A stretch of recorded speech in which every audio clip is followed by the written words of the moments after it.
Bu videomuzda insanlık tarihinin en eski 10 yerleşkesini listeliyoruz.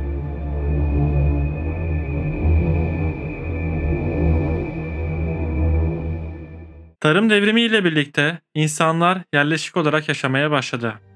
Yerleşik yaşam ile de köyler ve kasabalar oluştu. Bu dönem Neolitik çağa denk gelir. Dolayısıyla Neolitik çağdaki yerleşkeler karşımıza çıkmaktadır. Listeye geçmeden önce hatırlatmakta fayda görüyorum. Neolitik dönem ve öncesine ilişkin sürekli yeni keşifler yapılmakla birlikte tarihler, bilgiler güncellenmekte, düşünceler değişmektedir. Dolayısıyla en eski yerleşimler gri bir alandır. Listemiz genel kabule göre güncel bilgilerden derlenmiştir.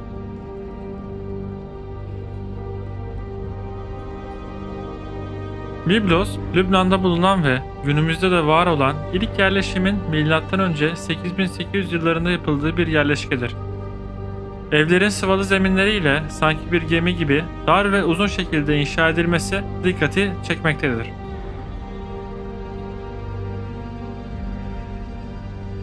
Dokuz numaramızda Göbeklitepe var. Göbeklitepe kendine has özellikleriyle henüz daha tam olarak keşfedilememiş, yerleşim yeri mi yoksa bir ibadet merkezi mi olduğu hiçbir şüpheye yol açmadan net olarak kanıtlanamamış bir alandır. Göbeklitepe'yi daha önceki videolarımızda detaylı şekilde incelediğimiz için sadece listemizde yer veriyoruz. Videomuza sağ üstten ulaşabilirsiniz.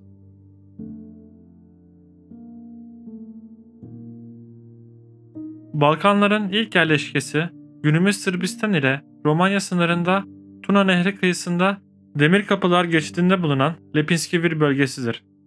İlk yerleşimin M.Ö. 9500 yıllarında olduğu düşünülmektedir. Bu alan bir kasaba ve 10 köyden oluşmaktadır. Alandaki evler eşkenar üçgen şekilde ilginç bir mimari ile inşa edilmiştir. Boyutları farklılık göstermektedir. Her evin içinde şömine ile sunak ve tanrıları sembolize ettiği düşünülen taş heykeller bulunmuştur. Bölge kimi arkeologlar tarafından Avrupa'nın ilk bilinen yerleşim alanı olarak adlandırılmaktadır.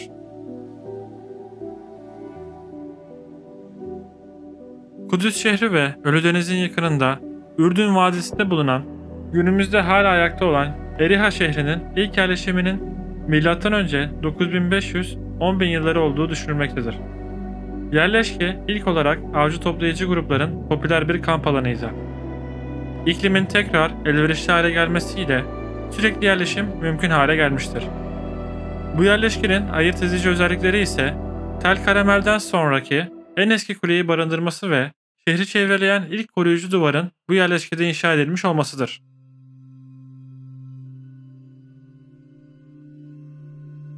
Çin'in Hebei eyaletindeki Baiyangtian Gölü yakınlarındaki M.Ö. 9500 yıllarda yerleşildiği düşünülen Nansuangtou yerleşkesi bulunmaktadır. Burada yaşayan insanlar çanak çömlek yapıyor, dünyanın en eski evcil tavuklarını besliyorlardı. Yerleşkede tavukların yanı sıra köpek, kurt, domuz, geyik, kuş, balık, bufalo ve kaplumbağa kalıntıları gibi hayvan iskeletleri de keşfedildi.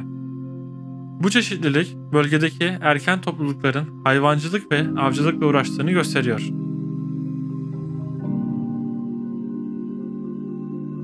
Milattan önce 10.000 yılında Ürdün Vadisi'nde ormanlık bir kireç taşı alanı olan Irak Eddab mağarası yerleşkesine yerleşilmiştir. Bu yerleşkede tohum evcilleştirilmesine ilişkin bulgular bulunmuştur. Aynı zamanda burada bulunan evcil hayvan kalıntıları ve ilk yerleşik hayvancılık uygulamaları tarımın başlangıcı ve bu dönemdeki geçişi gösterir. Suriye'de Yukarı Fırat Vadisi'nde bulunan Tel Abu Hureyra yerleşkesinin 50 kilometre kuzeydoğusunda Tel Müreybet yerleşkesi bulunmuştur. Yerleşkede yerleşimin M.Ö. 10.200 yılında başladığı düşünülmektedir. Bazı araştırmacılar Tel Ebi Hureyra'nın terk edilmesiyle bu yerleşkeye yerleşildiğini düşünmektedir. Kaldı ki yerleşkelerin geçirdiği aşamalar ve kültürler neredeyse birebir aynıdır. Bu yerleşkenin büyük çoğunluğu baraj inşaatı nedeniyle günümüzdeki Esat Gölü suları altındadır. Batı Şeria'daki Yahudiye çölünde, Ölüdeniz kıyısındaki Kretyon Vadisi yakınlarında El Hiyam yerleşkesi bulunmuştur. Yerleşkede yerleşimin 10.200 yılında başladığı düşünülmektedir. Yan çentiklere sahip en eski çakmak taşı ok uçlarıyla tanınır. Bu aletler sadece okucu olarak değil, bıçak olarak delici ve kesici amaçlarla da kullanılmıştır.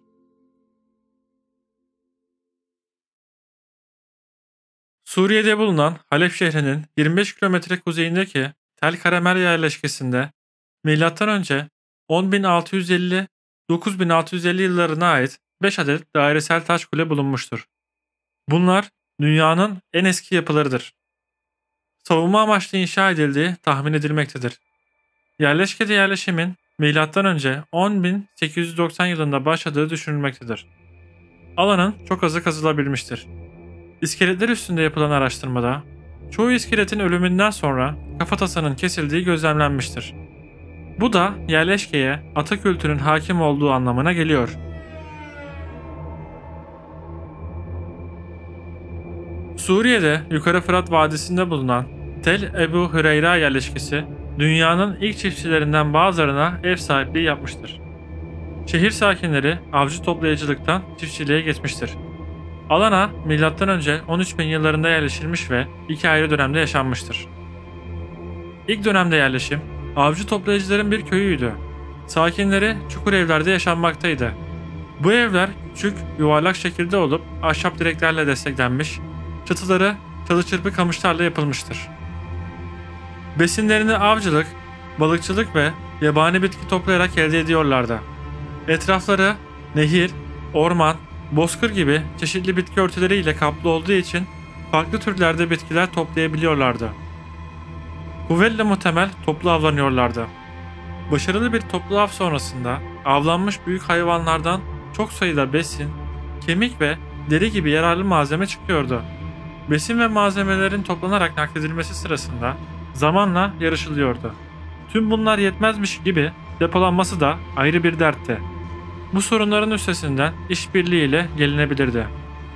Topluluğun birlikte yaşaması için en büyük motivasyon kaynağı işbirliğidir. Yerleşke etrafında av hayvanlarının bol olması, yerleşkenin hayvanların göç yolunun üstünde bulunmasıyla besine ulaşım kolay olduğu için bölge oldukça çekicidir. Nüfusunun 200 kişiden az olduğu düşünülmektedir. Nüfus az gibi gelse de o dönemdeki en büyük avcı toplayıcı köylerden biridir. Bilinmeyen nedenlerden dolayı yerleşim terk edildi. İklimin soğumuş olduğu dönemlerde vahşi tohumların evcilleştirilmesi denendi. Bu süreçte evcilleştirilmiş türler elde edildi. M.Ö. 9000 yılında iklimdeki soğumanın etkisinin azalmasıyla köyün nüfusunun 4 ile 6 binlere ulaştığı tahmin edilmektedir. Av hayvanlarının aşırı avlanması nedeniyle av hayvanları azaldı. Fakat bu hayvanların yerine evcilleştirilmiş hayvanlar aldı. İkinci dönemde yerleşke sakinleri ilk yerleşimlerinin üstüne dikdörtgen ve çok odalı evler inşa etmiştir. Bölge halkı tarım yaparken büyük fiziksel zorluklar yaşıyordu.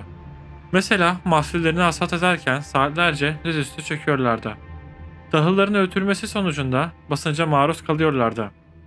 Bu da kazı esnasında bulunan iskeletlerin çoğunda gözlenen bozulma ve yaralanmaların nedenini açıklamaktadır. Yerleşke günümüzde baraj inşaatı nedeniyle Esat Gölü suları altında kalmıştır.